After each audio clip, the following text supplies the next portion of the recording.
कराची में मशहूर मिठाई की दुकान पर मुश्तल अफराद ने धावा बोला, दुकान का हशर नशर कर दिया। कराची ही में डंडे उठाए मुजाहिरीन गारमेंट्स फैक्ट्री के बाहर भी जमा हो गए, पत्थर बरसाए और शीशे तोड़ डाले।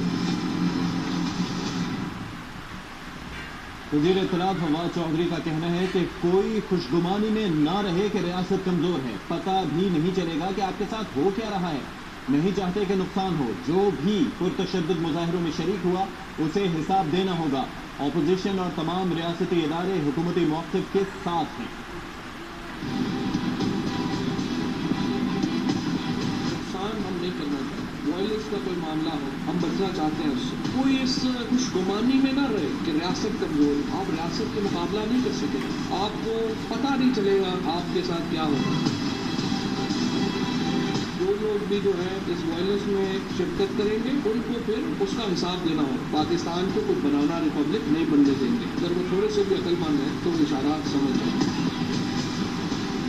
पोजीशन भी रियासती इदारे भी